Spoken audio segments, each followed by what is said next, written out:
churches, the Red Cross, Tennesseans helping their neighbors.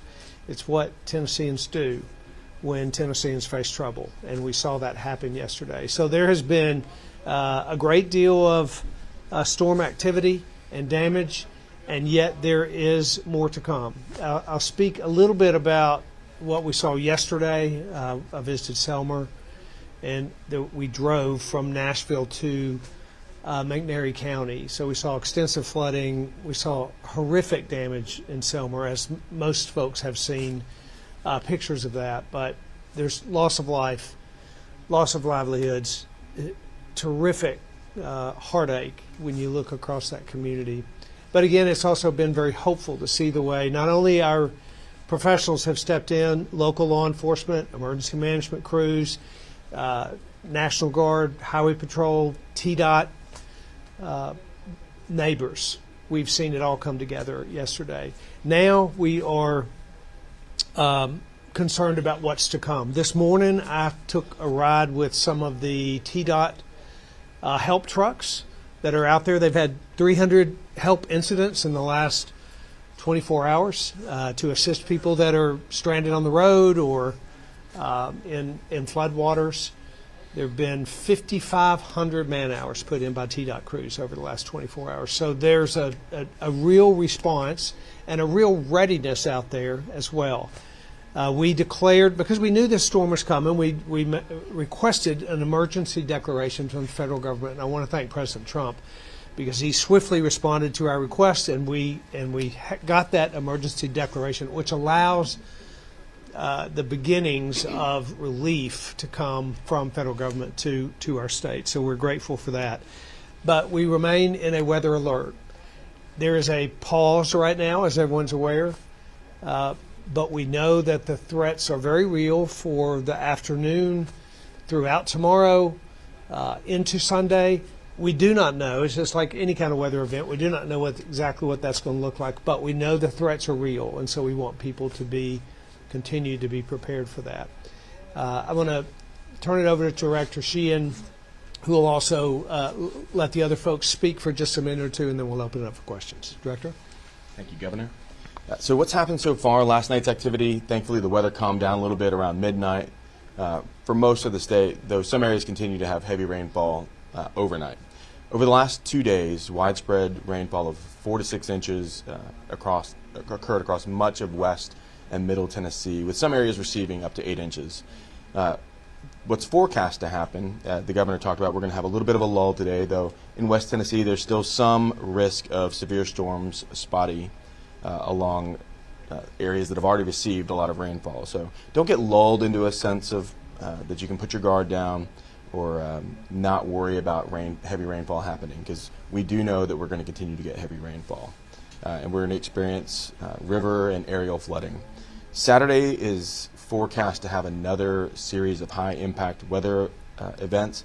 The forecast isn't quite as strong or certain as the forecast for the last couple of days, but we do expect that much of Tennessee will experience or be near severe weather, and flooding is almost guaranteed to happen or be worsen from what we're experiencing right now. So heavy rainfall can cause flash flooding. I'm sure anyone that was out and about yesterday saw ponding, areas where the interstate was closed temporarily or other roads and needed to be responded to. So there is a high risk of really heavy, very localized rainfall in some areas.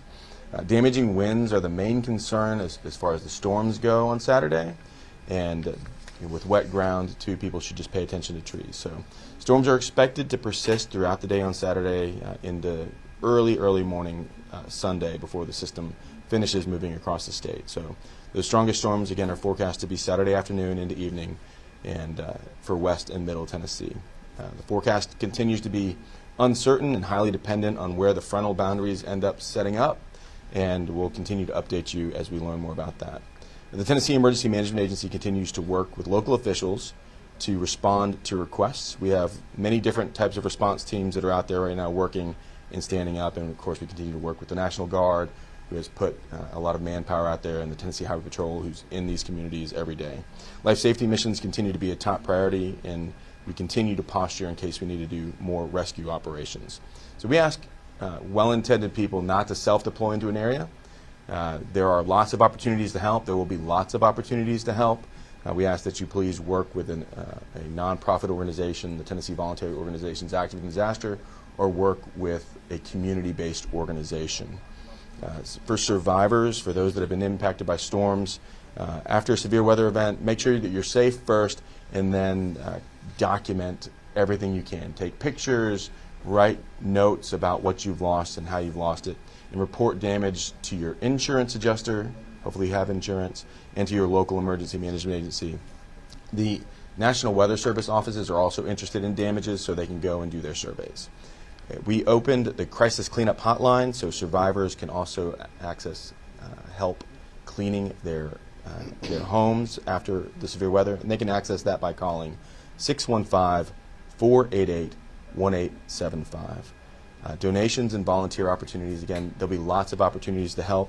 So in a disaster, help's always needed, and recovery for these communities is always appreciative of having that kind of help. So it's only through generous contributions of time and money that people can recover. But immediately following a disaster, there's an impetus to just send stuff. We ask that you work with and pay attention to what the communities are asking for before sending resources. And when they're ready for help, they will make sure that we know, and we'll broadcast that message and amplify it as much as we can. So to volunteer, we ask that you check opportunities from the Tennessee Voluntary Organizations Active in Disaster. That's Tennessee VOAD. You can find information on that on TEMA's webpage. And also, if you'd like to make a monetary donation, the Community Foundation of West Tennessee has established a donation fund where they'll help survivors. We'll continue to update you on the situation as it unfolds, and we continue to be at 5 weather-related fatalities confirmed. We're certain there are going to be more. Our process is deliberate, but that's where we are now. And for us, to stay up to date, you can check TEMA's webpage, tn.gov/TEMA. I'm going to turn it over to Major General Warner Ross, who will update on what the National Guard is doing now.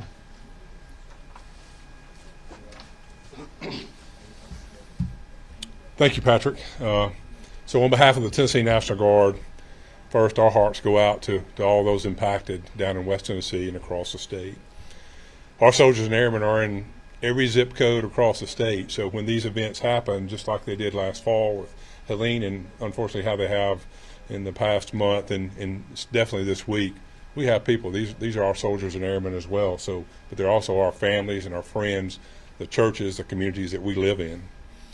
So fortunately, we have great leadership here with Governor Lee in the state, and he authorized us earlier this week to go ahead and start preparing. So we notified our units and started assembling those capabilities out in the west because that's where we saw that the storms were going to hit. And we continue to be there. Currently, we have teams of search and rescue, high water rescue vehicles, boat teams, rotary hoist assets, all positioned to respond to West Tennessee. We have additional capabilities, sandbagging machines, things of that nature that we can respond and help our neighbors out. By pre-positioning and posturing ourselves early, that helps us to respond the quickest when we're called. We work with TEMA and a lot of federal, state partners, local partners as well, and we're prepared to support their needs when they call for us in their time of need. So our friends and soldiers can count on us to be there. Our soldiers and airmen are ready to help those friends and families. Our teams are fully equipped to train and handle the conditions and are committed to working alongside our state and local partners. We'll continue to monitor the situation, and we stand ready right now if TEMA and any of our partners call on us. Thank you. I'll turn it over to Colonel Perry from the Tennessee Highway Patrol.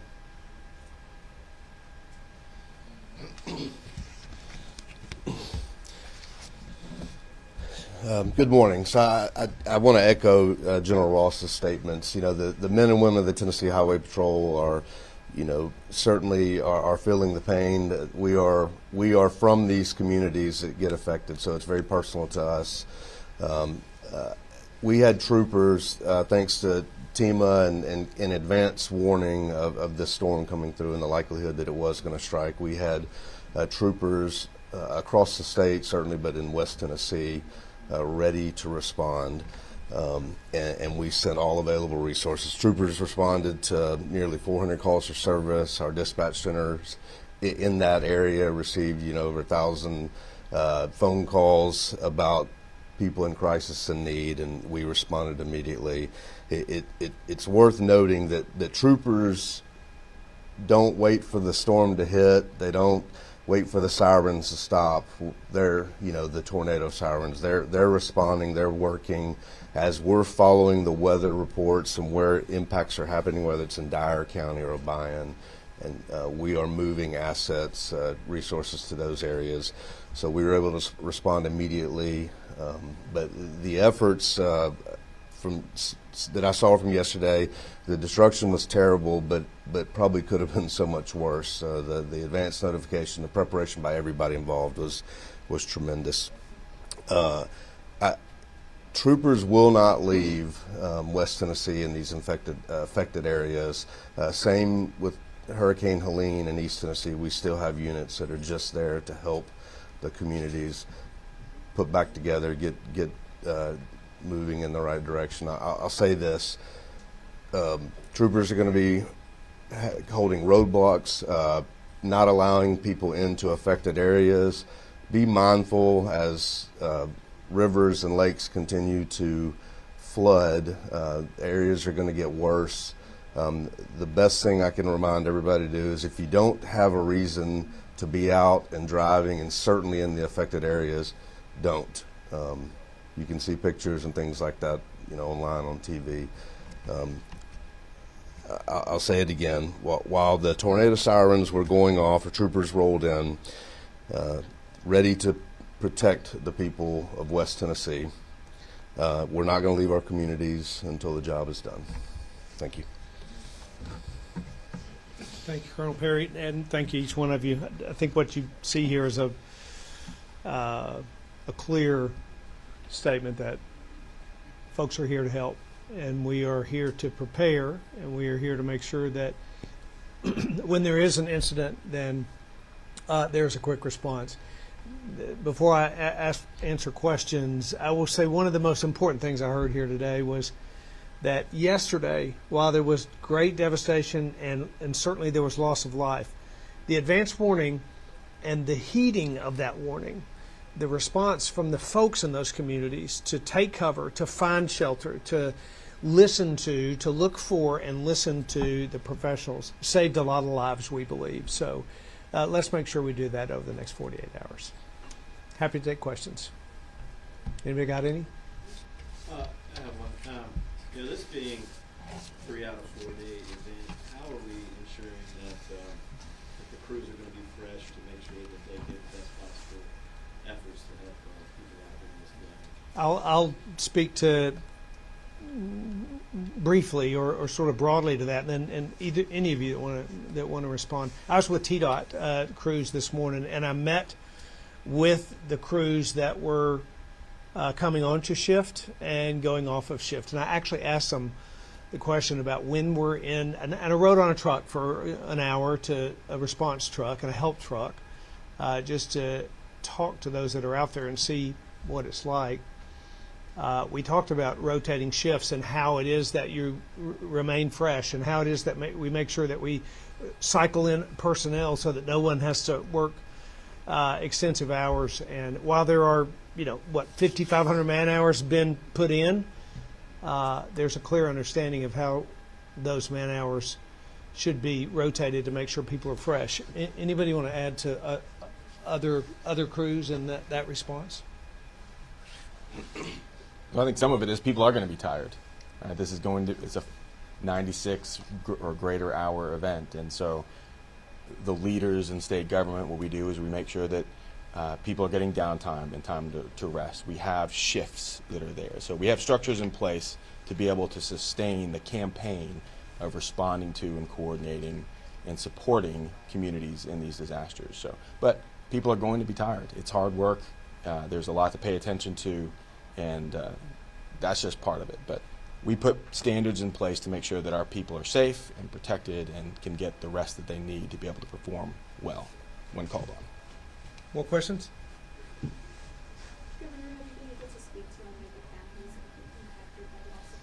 I have. I was, I haven't, I didn't actually ask family members if they had someone that was lost to life. But I was in McNairy County yesterday, walking through really the rubble of neighborhoods with homeowners that were walking through their rubble and trying to pick through the pieces. It's it's heartbreaking to watch. It's hard to take in.